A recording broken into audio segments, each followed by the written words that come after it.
ಆತ್ಮೀಯ ಮಿತ್ರರೇ ನಮಸ್ಕಾರ. ನಿಮಗೆಲ್ಲರಿಗೂ ಬಿರುಗಾಳಿ ಸಂತಕ್ಕೆ ಪ್ರೀತಿಪೂರ್ವಕವಾದ ಸ್ವಾಗತ.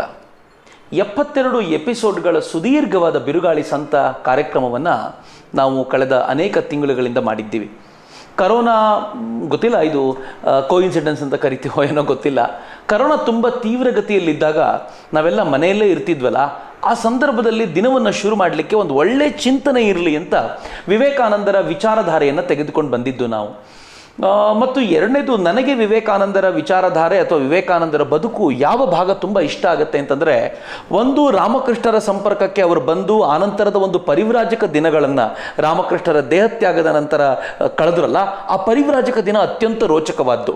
ಅದಾದಮೇಲೆ ವಿವೇಕಾನಂದರದ್ದು ಮತ್ತೂ ರೋಚಕವಾದ ಬದುಕು ಏನಾದರೂ ಇದ್ದರೆ ಅದು ಸ್ವಾಮಿ ವಿವೇಕಾನಂದರು ವಿದೇಶದಲ್ಲಿ ನಡ್ಕೊಂಡಿದ್ದಂಥದ್ದು, ಅಲ್ಲಾದಂಥ ಘಟನೆಗಳು ಯಾವತ್ತೂ ರೋಚಕವಾಗಿರುವಂಥದ್ದು. ಹೀಗಾಗಿ ಮೊದಲನೇ ಹಂತದಲ್ಲಿ ನಾವು ಸ್ವಾಮಿ ವಿವೇಕಾನಂದರು ಪರಿವ್ರಾಜಕರಾಗಿದ್ದು, ಅವರು ಅಮೆರಿಕಕ್ಕೆ ಹೋಗಿ ಚಿಕಾಗೋದಲ್ಲಿ ಸರ್ವಧರ್ಮ ಸಮ್ಮೇಳನದಲ್ಲಿ ಭಾಷಣ ಮಾಡಿದ್ದಲ್ಲದೆ ಅವರು ಹಿಂದೂ ಧರ್ಮದ ಕುರಿತಂತೆ ಪ್ರೆಸೆಂಟ್ ಮಾಡಿದ ಪೇಪರನ್ನು ಕೂಡ ನಾವು ವಿಶೇಷವಾಗಿ ತಿಳ್ಕೊಳ್ಳುವಂಥ ಪ್ರಯತ್ನವನ್ನು ಮಾಡಿದ್ವಿ. ಅಲ್ಲಿಗೆ ಒಂದು ಹಂತವನ್ನು ಮುಗಿಸಿದ್ವಿ. ಕೋಇನ್ಸಿಡೆನ್ಸ್ ಅಂತ ನಾನು ಹೇಳ್ತಾ ಇರೋದು ಇದಕ್ಕೆ, ಈಗ ಸರಿಯಾಗಿ ಮತ್ತೆ ಕರೋನಾದ 2ನೇ ವೇವ್ ಬರೋ ಚಾನ್ಸ್ ಇದೆ ಅಂತ ಹೇಳ್ತಿದ್ದಾರೆ. ಅದಾಗಲೇ ಗುಜರಾತ್ನಲ್ಲಿ ಕರ್ಫ್ಯೂ ಹೇರಿಕೆ ಮಾಡಿದ್ದಾರೆ ಅಂತ ಗೊತ್ತಾಗ್ತಾ ಇದೆ. ಮುಂಬೈಯಿಂದ ಡೆಲ್ಲಿಗೆ ಹೋಗ್ಬೋದು ಮತ್ತು ಡೆಲ್ಲಿಯಿಂದ ಬರ್ಬೋದಾಗಿರುವಂಥ ಎಲ್ಲ ಫ್ಲೈಟ್ಸ್ಗಳನ್ನು ಕ್ಯಾನ್ಸಲ್ ಮಾಡಿದ್ದಾರೆ ಅಂತ ಹೇಳ್ತಿದ್ದಾರೆ. ಸೊ ಈಗ ವ್ಯಾಕ್ಸಿನ್ ಬರೋಕ್ಕಿಂತ ಮುಂಚಿನ ಒಂದಷ್ಟು ದಿನಗಳ ಕಾಲ ಮತ್ತೊಂದು ವಿಭಾಗದ ಮತ್ತೊಂದು ಸಂದರ್ಭದಲ್ಲಿ ನಾವು ಬಹುಶಃ ನನಗನ್ಸುತ್ತೆ ಲಾಕ್ಡೌನ್ನ ಆ ಸ್ವರೂಪಕ್ಕೆ ಹೋಗ್ಬೋದೇನೋ ಅಂತ. ಈ ಸಂದರ್ಭದಲ್ಲಿ ಮತ್ತೆ ವಿವೇಕಾನಂದರದೊಂದು ಭಾಗ ಇತ್ತಲ್ಲ, ಅದು ಸ್ವಾಮಿ ವಿವೇಕಾನಂದರು ವಿದೇಶಕ್ಕೆ ಹೋದಂಥ ಅಲ್ಲಿ ನಡೆದಂಥ ಘಟನೆಗಳ ಕುರಿತಂತೆ ನಾನು ಚರ್ಚೆ ಮಾಡಬೇಕಾಗಿತ್ತು. ಹೀಗಾಗಿಯೇ ಬಿರುಗಾಳಿ ಸಂತ ಮತ್ತೆ ಆರಂಭವಾಗಿದೆ, ಮತ್ತೆ ಬಿರುಗಾಳಿ ಬೀಸಲಿಕ್ಕಿದೆ. ಗೊತ್ತಿಲ್ಲ ನನಗೆ ಎಷ್ಟು ದಿನ ಸ್ವಾಮೀಜಿಯವರ ಈ ವಿಚಾರಧಾರೆ ನಿಮ್ಮ ಮುಂದೆ ಪ್ರಸ್ತುತಪಡಿಸುವಂಥ ಅವಕಾಶ ಭಾಗ್ಯ ನನಗೆ ಸಿಗುತ್ತೋ, ಆದರೆ ಸಿಕ್ಕಷ್ಟು ದಿನ ಅದನ್ನು ಅತ್ಯಂತ ಒಳ್ಳೆಯ ರೀತಿಯಲ್ಲಿ ಸೂಕ್ತ ರೀತಿಯಲ್ಲಿ ಬಳಸ್ಕೊಳ್ಳುವಂಥ ಪ್ರಯತ್ನವನ್ನಂತೂ ಮಾಡ್ತೀನಿ. ನೀವು ಪ್ರೀತಿಯಿಂದ ಸ್ವೀಕಾರ ಮಾಡ್ತೀರಾ ಅಂತ ನಾನು ನಂಬ್ತೀನಿ. ಮಿತ್ರ, ಸ್ವಾಮಿ ವಿವೇಕಾನಂದರು ಚಿಕಾಗೋ ಸರ್ವಧರ್ಮ ಸಮ್ಮೇಳನದಲ್ಲಿ ಭಾಷಣ ಮಾಡಿದ್ರಲ್ಲ, ಈ ಭಾಷಣದ ವೈಶಿಷ್ಟ್ಯ ಏನು ಅಂತ ಅನೇಕರು ಪ್ರಶ್ನೆ ಮಾಡ್ತಾರೆ, ಈಗಲೂ ಕೇಳ್ತಾರೆ. ಒಂದು ಭಾಷಣಕ್ಕೆ ಇಷ್ಟು ಬೆಲೆ ಯಾಕೆ? ಅನೇಕರು ಅಲ್ಲಿ ಆ ವೇದಿಕೆ ಮೇಲೆ ಭಾಷಣ ಮಾಡಿದ್ದಾರೆ, ಅವ್ರಿಗೆ ಯಾರಿಗೂ ಇಲ್ಲದೆ ಇರುವಂಥ ಮೌಲ್ಯ ವಿವೇಕಾನಂದರಿಗೆ ಯಾಕೆ ಅಂತಂದರೆ, ವಿವೇಕಾನಂದರು ಒಂದಿಡೀ ಕಾಲಘಟ್ಟದ ಸೈಕೆಯನ್ನು, ಮಾನಸಿಕ ಸ್ಥಿತಿಯನ್ನು ಬದಲಾಯಿಸಬಲ್ಲಂಥ ಸಾಮರ್ಥ್ಯವನ್ನು ಹೊಂದಿದ್ದವರು ಮತ್ತು ಬದಲಾಯಿಸಿದ್ರು ಕೂಡ. ಸ್ವಾಮಿ ವಿವೇಕಾನಂದರು ಚಿಕಾಗೋಕ್ಕೆ ಹೋಗೋಕ್ಕಿಂತ ಮುಂಚೆ ತಮ್ಮ ಸೋದರ ಸನ್ಯಾಸಿಗಳೊಂದಿಗೆ ಮಾತನಾಡ್ತಾ 1-2 ಘಟನೆಗಳನ್ನು ನಾನು ಉಲ್ಲೇಖ ಈ ಹಿಂದೆಯೂ ಮಾಡಿದ್ದೆ, ನಿಮ್ಗೆ ಮತ್ತೊಮ್ಮೆ ನೆನಪಿಸ್ಕೊಡ್ತೀನಿ. ಸ್ವಾಮೀಜಿ ಹೇಳ್ತಾರೆ, ಒಂದು ಪತ್ರದಲ್ಲಿ ಕೂಡ ಬರೀತಾರೆ, ನಾನು ಈ ಬಾರಿ ಇಲ್ಲಿಂದ ಮರಳಿ ಹೋದರೆ ಬಾಂಬ್ ಆಗಿ ಸಮಾಜದ ಮೇಲೆ ಬೀಳುವವರೆಗೂ ವಾಪಸ್ ಬರಲ್ಲ ಅಂತ, ಆ ಶಕ್ತಿಯನ್ನು ಗಳಿಸ್ಕೊಂಡೇ ಬರ್ತೀನಿ ಅಂತ ಸ್ವಾಮಿ ವಿವೇಕಾನಂದರು ಹೇಳಿದ್ರಲ್ಲ. ಆನಂತರವೇ ಸ್ವಾಮಿ ವಿವೇಕಾನಂದರು ಚಿಕಾಗೋ ಸರ್ವಧರ್ಮ ಸಮ್ಮೇಳನಕ್ಕೆ ಹೋಗಿದ್ದು, ಆನಂತರ ಇಂಗ್ಲೆಂಡ್ಗೆ ಹೋಗಿದ್ದು. ಯಾವ ಇಂಗ್ಲೆಂಡ್ ನಮ್ಮನ್ನು ಆಳ್ತಾ ಇತ್ತೋ ಆ ಇಂಗ್ಲೆಂಡಿಗೂ ಕೂಡ ಸ್ವಾಮಿ ವಿವೇಕಾನಂದರು ಹೋಗಿದ್ದು ಆನಂತರವೇ. ಅದಾದ್ಮೇಲೆ ಸ್ವಾಮಿ ವಿವೇಕಾನಂದರು ಎಂಥ ಪ್ರಚ್ಛನ್ನ ಶಕ್ತಿಯನ್ನು ಅಥವಾ ತನ್ನ ಇಡೀ ಶಕ್ತಿಯನ್ನು ತನ್ನೊಳಗೆ ಅಡಗಿಸಿಟ್ಟುಕೊಂಡು ಅದನ್ನು ಸಮಾಜದ ಮೇಲೆ ಹೇಗೆ ಎರಚಿದ್ರು ಅಂತಂದರೆ, ಇಡೀ ದೇಶ ಇವತ್ತಿಗೂ ಕೂಡ ಆ ಪ್ರಭಾವದಿಂದ ಹೊರಗೆ ಬರಲಿಕ್ಕೆ ಸಾಧ್ಯ ಆಗ್ತಾ ಇಲ್ಲ ಅನ್ನೋಷ್ಟರ ಮಟ್ಟಿಗೆ ಸ್ವಾಮಿ ವಿವೇಕಾನಂದರು ಆ ಶಕ್ತಿಯನ್ನು ಗಳಿಸಿಕೊಂಡು ಬಂದರು ಅಂತ ಅನೇಕ ಬಾರಿ ಅನ್ಸುತ್ತೆ ನನಗೆ.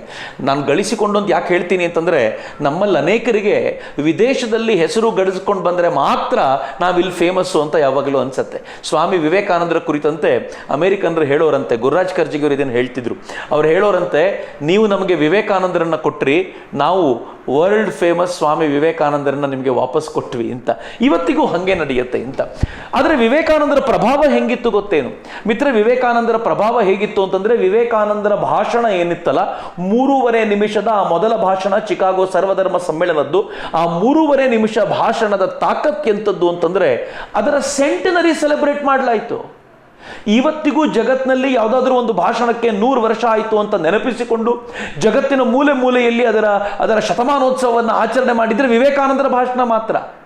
ಸೆಂಟನರಿ ಸೆಲೆಬ್ರೇಟ್ ಮಾಡಿದ್ರ ಕುರಿತಂತೆ ಎಷ್ಟು ಚೆನ್ನಾಗಿ ಹೇಳಿದ್ದಾರೆ ಅಂತಂದ್ರೆ, in this Fullerton hall the 100th anniversary of Swamiji's speech was celebrated on September 11, 1993 under the auspices of the Vivekananda Vedanta Society and the Consulate of India. ಭಾರತದ ದೂತಾವಾಸ ಸಂಸ್ಥೆ ಮತ್ತು ಅಲ್ಲಿನ ವೇದಾಂತ ಸೊಸೈಟಿ, ವಿವೇಕಾನಂದ ಏನು ಸ್ಥಾಪನೆ ಮಾಡಿ ಅಡಿಗಲ್ಲು ಹಾಕಿ ಹೋಗಿದ್ರು, ಆ ಸೊಸೈಟಿಗಳು ಸೇರಿ ಅಲ್ಲಿ ಶತಮಾನೋತ್ಸವವನ್ನು ಆಚರಣೆ ಮಾಡಿದ್ರು. ಬರೀ ಅಮೆರಿಕಾದಲ್ಲಿ ಆ ಫುಲರ್ಟನ್ನ ಹಾಲ್ನಲ್ಲಿ ಅಷ್ಟೇ ಅಲ್ಲದೆ ಅನೇಕ ಕಡೆಗಳಲ್ಲಿ ಜಗತ್ತಿನ ಮೂಲೆ ಮೂಲೆಯಲ್ಲೂ ಕೂಡ ಅದನ್ನು ಸೆಲೆಬ್ರೇಟ್ ಮಾಡಲಾಯಿತು.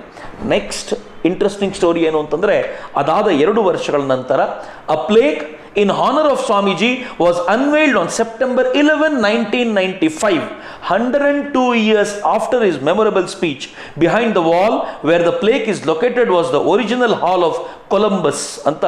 ಆ ಕೊಲಂಬಸ್ನ ಹಾಲ್ ಏನಿದೆ ಅಲ್ಲಿ ವಿವೇಕಾನಂದರು ಇಲ್ಲಿ ಭಾಷಣ ಮಾಡಿದ್ರು ಅನ್ನೋದರ ಒಂದು ಪ್ಲೇಕ್ ಅನ್ನ ಅಲ್ಲಿ ಹಾಕಿದ್ದಾರೆ. ಆನ್ ದಿಸ್ ಸೈಡ್ ಏನು ಪ್ಲೇಕ್ ಅಲ್ಲಿ ಇದೆ ಅನ್ನೋದನ್ನ ಇದರಲ್ಲಿ ಬರೆದಿದ್ದಾರೆ.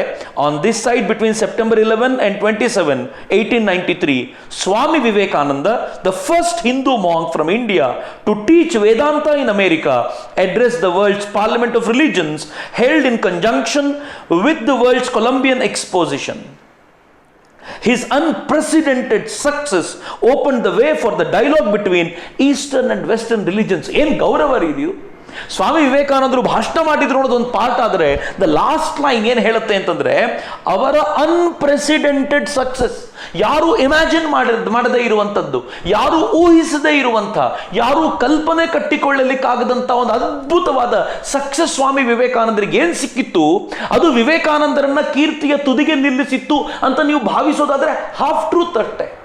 ದ ಸೆಕೆಂಡ್ ಪಾರ್ಟ್ ಏನು ಗೊತ್ತಾ? ದ ಸೆಕೆಂಡ್ ಪಾರ್ಟ್ ಬೀಯಿಂಗ್, ಅವ್ರು ಹೇಳ್ತಾರೆ, the dialogue between which open the way for the dialogue between eastern and western religions ಅಂತ. ಈ ಪೂರ್ವದ ಮತ್ತು ಪಶ್ಚಿಮದ ರಿಲಿಜನ್ಗಳಿಗೆ, ಮತಪಂಥಗಳಿಗೆ ಮಾತುಕತೆ ಆಡಲಿಕ್ಕೆ ಒಂದು ವೇದಿಕೆಯನ್ನು ನಿರ್ಮಾಣ ಮಾಡಿಕೊಡ್ಬೇಕಿತ್ತಲ್ಲ, ಅದು ವಿವೇಕಾನಂದರ ಸಕ್ಸಸ್ನಿಂದ ಸಿಕ್ತು ಅಂತ ಅಲ್ಲಿ ಬರೆಯಲಾಗಿದೆ. ಮಿತ್ರ, ಅದಾದ ನಂತರ ಈ on November 11, 1995, the then ambassador S.S. Ray unveiled the road sign dedicating a part of Michigan Avenue from Adams to Monroe as Swami Vivekananda Way in Swamiji's memory ಅಂತ.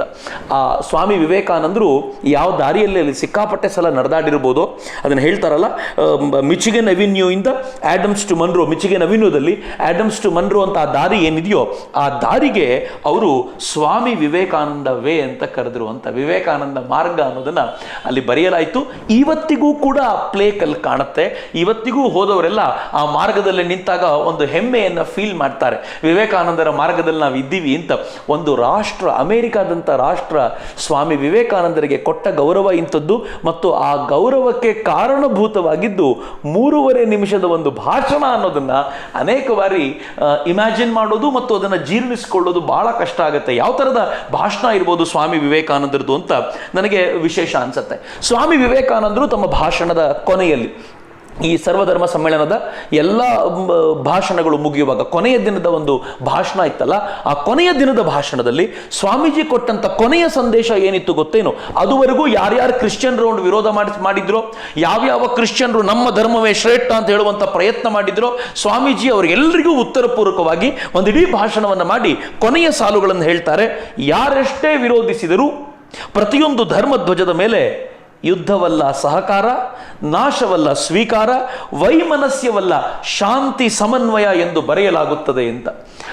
ಇಂಗ್ಲಿಷ್ನಲ್ಲೇ ಸ್ವಾಮೀಜಿ ಹೇಳಿರೋ ಮಾತು ಹೇಳೋದಾದ್ರೆ, help and not fight, assimilation and not destruction, harmony and peace and not dissension ಅಂತ ಸ್ವಾಮೀಜಿ ಹೇಳ್ತಾರೆ. ಇವುಗಳು ಆ ಧರ್ಮಧ್ವಜದ ಮೇಲೆ ಬರೆಯಲ್ಪಡ್ತವೆ ಅಂತ. ನೀವು ಎಷ್ಟೇ ತಿಪ್ಪರ್ಲಾಗ ಹೊಡೆದ್ರು, ನನ್ನ ಧರ್ಮವೇ ಶ್ರೇಷ್ಠ, ನನ್ನ ಧರ್ಮವನ್ನು ಅನುಸರಿಸದೇ ಇರೋರನ್ನ ಕೊಲ್ತೀನಿ ಅಂತ ನೀವು ಎಷ್ಟೇ ತಿಪ್ಪರ್ಲಾಗ ಹೊಡೆದ್ರು, ಮುಂದೊಂದು ದಿನ ಬರಲಿಕ್ಕಿದೆ. ಆ ದಿನ ಇವುಗಳು ಆ ಧ್ವಜದ ಮೇಲೆ ಬರೆಯಲ್ಪಡ್ತವೆ ಅಂತ ಸ್ವಾಮಿ ವಿವೇಕಾನಂದರು ತುಂಬಾ ಘಂಟಾಘೋಷವಾಗಿ ಅದನ್ನು ಹೇಳಿದರು. ಆಶ್ಚರ್ಯ ಅಂದರೆ, ನಾನು ಈ ಹಿಂದೆಯೂ ಕೂಡ ನಿಮ್ಗೆ ಹೇಳುವಂಥ ಪ್ರಯತ್ನ ಮಾಡಿದ್ದೆ. ಕ್ಯಾಥೋಲಿಕ್ಸ್ಗಳು ಇದನ್ನು ತುಂಬ ಚೆನ್ನಾಗಿ ಸ್ವೀಕಾರ ಮಾಡಿದರು. ಸ್ವಾಮಿ ವಿವೇಕಾನಂದರು ಏನು ಕ್ರಿಟಿಸೈಸ್ ಮಾಡಿದ್ರು, ಕ್ರಿಶ್ಚಿಯಾನಿಟಿಯಲ್ಲಿರುವಂಥ ಹುಳುಕುಗಳನ್ನು ಎತ್ತಿ ತೋರಿಸುವಂಥ ಪ್ರಯತ್ನ ಮಾಡಿದ್ರು, ಅದನ್ನು ಕ್ಯಾಥೋಲಿಕ್ ಸ್ವೀಕಾರ ಮಾಡಿದ್ರು. ಆದರೆ ಜಗತ್ತೆಲ್ಲವನ್ನು ಕ್ರಿಶ್ಚಿಯನ್ರನ್ನಾಗಿ ಮಾಡಬೇಕು ಅಂತ ಹೊರಡ್ತಾ ಇರುವಂಥ ಪ್ರೊಟೆಸ್ಟೆಂಟ್ರು, ಅದರಲ್ಲೂ ವಿಶೇಷವಾಗಿ ಪ್ರೆಸ್ಬಿಟೇರಿಯನ್ರು ಮಾತ್ರ ಯಾವ ಕಾರಣಕ್ಕೂ ವಿವೇಕಾನಂದರನ್ನ ಅಕ್ಸೆಪ್ಟ್ ಮಾಡ್ಕೊಳ್ಳಿಕ್ಕೆ ಸಿದ್ಧವೇ ಆಗಲಿಲ್ಲ. ಕೆಲವು ಪ್ರೆಸ್ಬಿಟೇರಿಯನ್ಗಳಂತೂ ಎಷ್ಟು ಬೈಗೋಟೆಡ್ ಆಗಿದ್ರು ಅಂತಂದ್ರೆ, ಎಷ್ಟು ಧರ್ಮಾಂಧರಾಗಿದ್ರು ಅಂತಂದ್ರೆ, ತಮ್ಮ ಮತವನ್ನೇ ಅತ್ಯಂತ ಶ್ರೇಷ್ಠ ಅಂತ ಪ್ರೂವ್ ಮಾಡುವ ಭರದಲ್ಲಿ ಹೇಗೆ ಮಾತನಾಡಿದ್ರು ಅಂತಂದ್ರೆ, ರೆವರೆಂಡ್ ಜಾರ್ಜ್ ಡಾನಾ ಬಾರ್ಡ್ಮನ್ ಫಿಲಡೆಲ್ಫಿಯಾದವರು, ಅಲ್ಲಿನ ಒಂದು ಪ್ರೆಸ್ಬಿಟೇರಿಯನ್ ಚರ್ಚ್ನ ಮುಖ್ಯಸ್ಥರಾಗಿದ್ದವರು, ಅವರು ಹೇಳುವಂತ ಕೆಲವು ಮಾತುಗಳನ್ನ ನೀವು ಕೇಳಿದ್ರೆ ಗಾಬರಿ ಆಗ್ತಿದೆ. ಅವರು ಹೇಳ್ತಾರೆ, fathers of the contemplative East, sons of the executive west, behold how good and how pleasant it is to brethren to dwell together in unity. The new Jerusalem, the city of God, is descending, heaven and earth chanting the eternal hallelujah chorus ಅಂತ. ಇಡೀ ಜಗತ್ತು ಒಂದಾಗಿ hallelujah chorus, hallelujah ಅಂತ ಹೇಳಲಿಕ್ಕೆ ಶುರು ಮಾಡಿದೆ.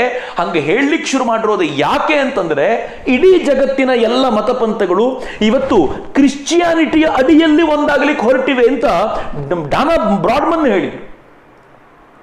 ಒಬ್ಬ ಪಾದ್ರಿ ಆಗಿದ್ದಂಥವರು ತಾವು ಕ್ರಿಶ್ಚಿಯಾನಿಟಿ ಅನ್ನೋದೇ ಶ್ರೇಷ್ಠವಾದ್ದು ಅಂತ ಹೇಳುವಂಥ ಪ್ರಯತ್ನವನ್ನ ಇದೇ ಸರ್ವಧರ್ಮ ಸಮ್ಮೇಳನದ ವೇದಿಕೆಯಲ್ಲಿ ಅವರು ಮಾಡಲಿಕ್ಕೆ ಶುರು ಮಾಡಿದಾಗ ಅದನ್ನು ಪ್ರತಿಭಟಿಸುವಂಥವರು ಅಲ್ಲಿ ಕೆಲವರಿದ್ದರು. ಕೆಲವೊಂದು ಸಂಗತಿಗಳ ನಿಮ್ಮ ಜೊತೆ ಹಂಚಿಕೊಳ್ಬೇಕು. ಎಲಿಜಬೆತ್ ಕುಮಿನ್ಸ್ ದ ಇಂಡಿಪೆಂಡೆಂಟ್ ಅನ್ನುವಂಥ ಪತ್ರಿಕೆಯಲ್ಲಿ ಅಕ್ಟೋಬರ್ 5ಕ್ಕೆ, ಅಂದರೆ ಈ ಸೆಪ್ಟೆಂಬರ್ 27ಕ್ಕೆ ಎಲ್ಲವೂ ಕಾರ್ಯಕ್ರಮ ಮುಗಿದ ನಂತರ ಅಕ್ಟೋಬರ್ 5ಕ್ಕೆ ತಾನು ಬರಿತಾ ಆ ಇಡೀ ಸ್ವಾಮೀಜಿಯವರ ಕೊನೆಯ ಭಾಷಣ ಇದೆಯಲ್ಲ, ಆ ಕೊನೆಯ ಭಾಷಣವನ್ನು ಮುಂದಿಟ್ಕೊಂಡು ಎಲಿಜಬೆತ್ ಕ್ಯುಮಿಂಗ್ಸ್ ಏನು ಹೇಳ್ತಾರೆ ಅಂತಂದ್ರೆ, ನಾನು ಕೆಲವು ಸಾಲು ಮಾತ್ರ ಹೇಳ್ತೀನಿ. ವಿವೇಕಾನಂದರ ಬಗ್ಗೆ ವರ್ಣನೆ ಮಾಡ್ತಾ ಆತ ಹೇಳ್ತಾನೆ, ವಿವೇಕಾನಂದರ ವ್ಯಕ್ತಿತ್ವ ಏನು ಅಗಾಧವಾಗಿತ್ತು. ಮತ್ತು ಕೊನೆಯ ಭಾಷಣದಲ್ಲಿ ಸ್ವಾಮಿ ವಿವೇಕಾನಂದರು ಏನು ಹೇಳಿದ್ರು ಅಂತಂದ್ರೆ, much has been shed of the common ground of religious unity, but if anyone here hopes that this unity will come by the triumph of any one of these religions and the destruction of the others, to him I say, brother, yours is an impossible hope ಅಂತ ಸ್ವಾಮೀಜಿ ಹೇಳ್ತಾರೆ. ಎಷ್ಟು ಚೆನ್ನಾಗಿದೆ ನೋಡಿ. ಇಲ್ಲಿ ಕುಳಿತಿರೋರು ಯಾರಾದರೂ ಯಾವುದಾದ್ರೂ ಒಂದು ಧರ್ಮ ಟ್ರಯಂಫ್ ಮಾಡಿ, ಒಂದು ಧರ್ಮ ವಿಜಯೋತ್ಸವವನ್ನು ಆಚರಿಸಿ ಉಳಿದೆಲ್ಲ ಧರ್ಮಗಳು ನಾಶವಾಗಿ ಯೂನಿಟಿ ನಿರ್ಮಾಣವಾಗುತ್ತೆ, ಏಕತ್ವ ನಿರ್ಮಾಣವಾಗುತ್ತೆ ಅಂತ ಏನಾದರೂ ಆತ ಭಾವಿಸಿದ್ರೆ ಅವನಿಗೆ ನಾನು ಹೇಳ್ತೇನೆ, brother, yours is an impossible hope. ಅಸಾಧ್ಯವಾಗಿರುವಂಥ ಕನಸನ್ನ ಕಾಣ್ತಾ ಇದೆಯಾ ತಮ್ಮ, ಇದು ಸಾಧ್ಯ ಇಲ್ಲ ಅಂತ ನಾನು ನನಗೆ ಹೇಳಲಿಕ್ಕೆ ಇಚ್ಛೆ ಪಡ್ತೀನಿ ಅಂತ ವಿವೇಕಾನಂದರು ಹೇಳಿದ್ರು ಅನ್ನೋದನ್ನ ಎಷ್ಟು ಸುಂದರವಾಗಿ ಆ ಪತ್ರಿಕೆ ವರ್ಣನೆ ಮಾಡ್ತು ಅಂತಂದ್ರೆ, ಅನೇಕ ಅಮೆರಿಕನರು ಅದನ್ನು ಅಕ್ಸೆಪ್ಟ್ ಮಾಡ್ಕೊಳ್ಳಿಕ್ಕೆ ಸಿದ್ಧವಾದರು. ನಾನು ಮುಂದಿನ ಎಪಿಸೋಡ್ಗಳಲ್ಲಿ ನಿಮ್ಗೆ ಹೇಳ್ತೀನಿ ಹೇಗಿತ್ತು ಅಂತಂದ್ರೆ, ಕೆಲವರಂತೂ ಹೇಳಿದ್ರು ಪೇಗನ್ ರಿಲಿಜನ್ ಅಂತ ನಾವು ಅವರುಗಳನ್ನು ಕರಿತೀವಿ, ಆದರೆ ಅವರಿಗಿರುವಷ್ಟು ಬುದ್ಧಿ ಕ್ರಿಶ್ಚಿಯನ್ರಿಗೆ ಇರಲಿಲ್ಲ. ದೂರದಿಂದ ಬಂದ ಬುದ್ಧನ ಅನುಯಾಯಿಗಳು, ಹಿಂದೂ ಧರ್ಮದವರು, ಆ ಮುಸಲ್ಮಾನರು ಕೂಡ ನಮ್ಮಲ್ಲಿರುವಂಥ ಈ ಮತಾಂಧತೆಯನ್ನು ನೋಡಿ ಅಸಹ್ಯ ಪಟ್ಕೊಂಡು ಹೋಗುವಂಥ ವಾತಾವರಣವನ್ನು ಕ್ರಿಯೇಟ್ ಮಾಡಿದ್ವಿ ಅಂತ ಅಮೇರಿಕಾದ ಕ್ರಿಶ್ಚಿಯನ್ರೇ ಈ ಪ್ರೆಸ್ಬಿಟೇರಿಯನ್ರನ್ನ, ಈ ಪ್ರೊಟೆಸ್ಟೆಂಟ್ರನ್ನ ಉಗಿದು ಉಪ್ಪಿನಕಾಯಿ ಹಾಕುವಂಥ ಅನೇಕ ಲೇಖನಗಳು ಆಮೇಲೆ ಬಂದವು. ಈ ಥರದ ಒಂದು ಮಾನಸಿಕ ಸ್ಥಿತಿಯ ಬದಲಾವಣೆಗೆ ಕಾರಣವಾಗಿದ್ದು ವಿವೇಕಾನಂದರ ಭಾಷಣ. ಬಿರುಗಾಳಿ ಸಂತವನ್ನು ನಾಳೆನೂ ಮುಂದುವರಿಸ್ತೀನಿ. ಎಲ್ರಿಗೂ ನಮಸ್ಕಾರ. ವಂದೇ ಮಾತರಂ. ಜೈ ಹಿಂದ್.